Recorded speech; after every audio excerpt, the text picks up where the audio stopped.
안녕하세요, 여러분. 오늘 우리는 시간을 거슬러 조선의 흙먼지 날리는 장터와 고요한 궁궐의 뒤뜰, 그리고 땀 냄새 밴 우물가로 아주 긴 여행을 떠나려 합니다. 흔히들 조선시대를 떠올리며 그 시절 사람들은 평생 목욕을 거의 하지 않아 지독한 냄새가 났을 것이라고 단정 짓곤 합니다. 서구 열강의 선교사들이 남긴 기록이나 일부 단편적인 묘사들이 그런 편견을 부추겼지요. 하지만 과연 그럴까요? 기록의 나라이자 예의의 나라였던 조선이 그토록 청결에 무관심했을까요? 오늘 이 시간, 우리는 이 낭독을 통해 그 충격적인 진실을 파헤쳐 보려 합니다. 단순히 더러웠느냐 깨끗했느냐의 문제를 넘어 왕조실록과 수많은 문집, 민속 기록이 증언하는 조선인들의 처절하고도 지혜로운 위생 전쟁, 그리고 유교라는 안경으로 바라본 그들만의 독특한 세정 문화를 들여다보겠습니다. 이제 부드러운 가야금 선율에 몸을 맡기고 500년 전 한반도의 냄새와 풍경 속으로 들어가 보시죠. 우선 우리가 가장 먼저 머릿속에서 지워야 할 것은 목욕이라는 단어에 대한 현대적 정의입니다. 오늘날 우리에게 목욕은 샤워기 아래서 전신을 씻어내는 일상이지만 조선인들에게 목욕은 일종의 거대한 의식이었습니다. 고려 시대까지만 해도 우리 조상들은 아주 개방적이었습니다. 불교 문화의 영향으로 남녀가 시냇가에서 함께 몸을 담그는 혼욕이 자연스러웠고 사찰을 중심으로 공중 목욕탕이 번성했습니다. 하지만 성리학을 국가 이념으로 삼은 조선이 들어서며 모든 것이 변했습니다. 신체발부 수지부모라 하여 부모님께 물려받은 몸을 소중히 여겼고 무엇보다 타인에게 알몸을 드러내는 것을 짐승의 짓이라 여겨 극도로 경멸했습니다.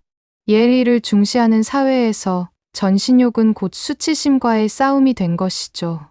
이로 인해 대규모 공중 목욕탕은 자취를 감췄고 대신 부분욕이라는 정교한 문화가 그 자리를 채우게 됩니다. 조선인들은 몸 전체를 물에 담그는 전신욕을 자주 하면 기운이 빠져나가 수명이 단축된다고 믿기도 했습니다. 하지만 그렇다고 해서 씻지 않은 것은 결코 아닙니다. 오히려 그들은 부위별로 나누어 씻는 데 있어서는 현대인보다 더 집요했습니다. 매일 아침 일어나는 즉시 행하는 세수와 양치, 외출 후에 손발 씻기, 그리고 오늘 우리가 중요하게 다룰 남성들의 등목과 여성들의 뒷물은 조선의 일상을 지탱하는 청결의 기둥이었습니다. 실록의 기록을 보면 조선 사람들은 특정 절기를 정해온 가족이 목욕하는 날을 지켰습니다.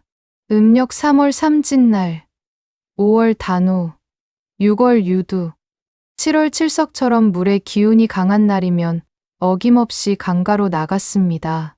특히 6월 보름인 유두절에는 동쪽으로 흐르는 물에 머리를 감고 몸을 씻는 동류수, 목욕이 성행했는데 이는 단순한 세척을 넘어 한 해의 애군을 씻어내고 무더위를 이겨내려는 신성한 위생 의례였습니다. 이제 신분의 사다리를 타고 가장 높은 곳, 왕실의 목욕 풍경부터 세밀하게 복원해 보겠습니다. 조선의 왕들은 천하의 주인답게 최고의 위생 서비스를 받았습니다. 궁궐 내에는 세수관이라 불리는 전담 부서가 있었고 수십 명의 나인이 왕의 세안과 부분욕을 보필했습니다. 왕의 목욕은 단순한 청결을 넘어 치유의 영역이었습니다. 세종대왕은 지독한 안질과 피부병으로 고생하셨는데 실록 세종 15년의 기록을 보면 임금이 온천 시설을 민간에 개방하면서도 스스로는 온천 행차를 통해 병을 다스렸음을 알 수 있습니다. 숙종 임금은 낮 11시부터 1시 사이인 오시에 온천에 나가 머리를 500바가지나 감았다는 구체적인 기록이 전해집니다. 배꼽 아래를 30분 동안 담그며 하반신의 혈액순환을 도왔던 숙종의 모습은 당시 왕실이 온천욕을 얼마나 체계적인 의학적 요법으로 활용했는지 보여줍니다. 정조대왕 역시 온영운천을 자주 찾아 피로를 풀었으며 이때 사용된 물의 온도와 약재의 배합은 어이들의 철저한 관리하에 있었습니다. 왕비와 궁녀들의 청결은 더욱 은밀하고 정격했습니다. 궁궐 안 북수가는 여인들의 전용 세정 공간이었습니다. 나인들이 숯불로 정성껏 데운 온수를 대야에 담아 바치면 여인들은 함지박에 앉아 부위별로 몸을 닦아냈습니다. 비록 왕실이라 할지라도 알몸으로 탕 속에 들어가는 일은 극히 드물었습니다. 얇은 비단 옷이나 속옷을 입은 채 젖은 수건으로 몸을 정성스럽게 훔치는 방식이었죠. 이러한 왕실의 목욕법은 사대부 양반가로 고스란히 이어졌습니다. 양반댁 안채에는 정방이라 불리는 작은 목욕실이 마련되어 있었고 그곳에서 함지박과 여러 개의 대야를 이용해 부분욕을 즐겼습니다. 겨울에는 방에 불을 지펴 공기를 따뜻하게 데운 뒤 목욕을 했으니 그 정성이 대단했습니다.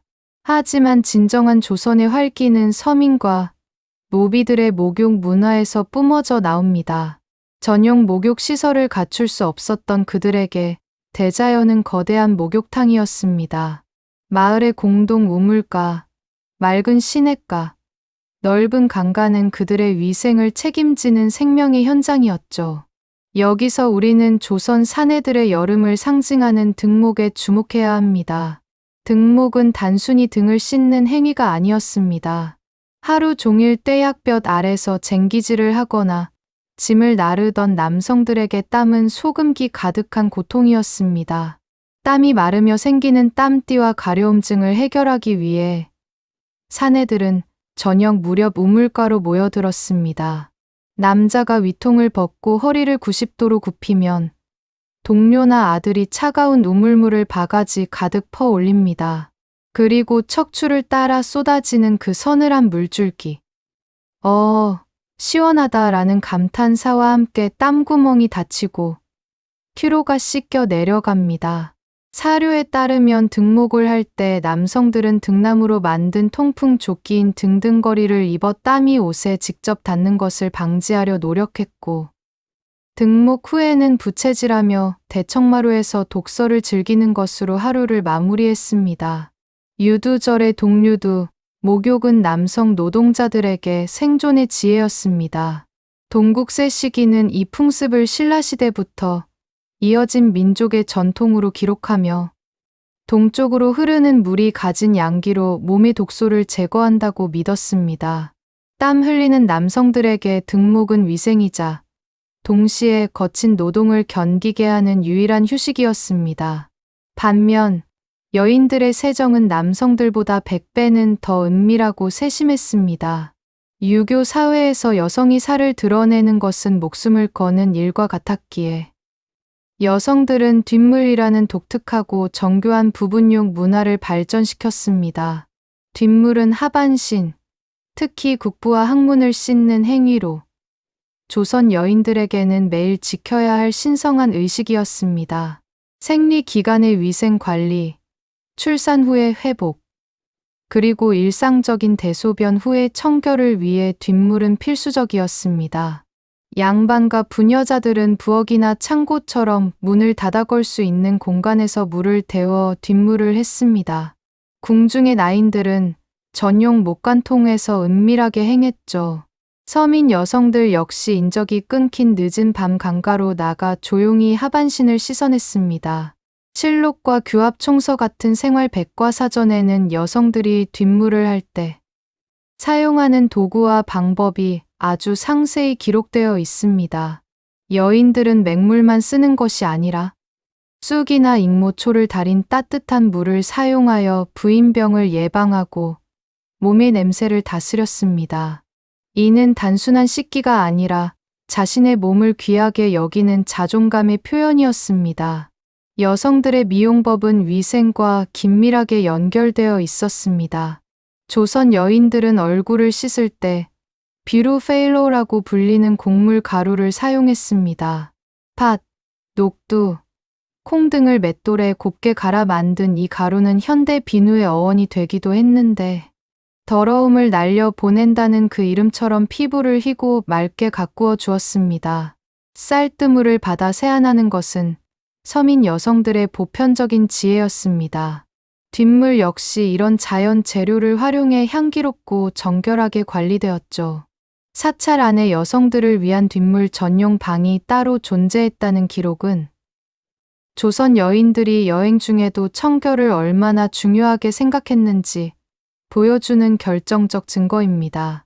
조선인들의 위생 전쟁은 낮 씻기와 뒷물에만 머물지 않았습니다. 그들은 이닦기에도 진심이었습니다.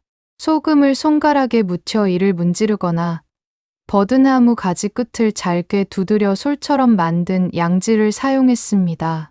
동의보감에는 매일 아침 소금으로 이를 닦고 더운 물로 헹구면 치아가 무쇠처럼 튼튼해진다는 처방이 담겨 있습니다.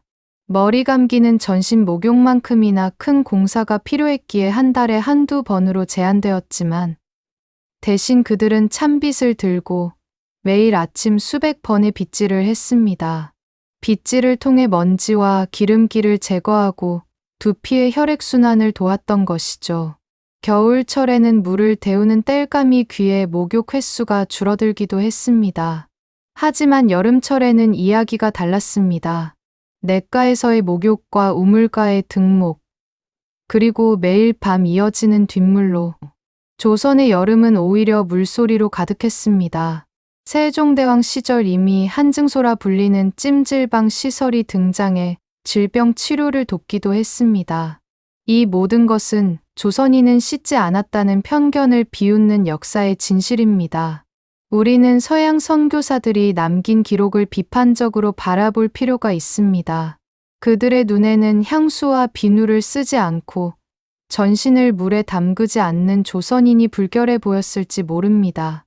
하지만 조선인은 그들만의 방식인 부분욕을 통해 현대인 못지않은 청결 수준을 유지했습니다.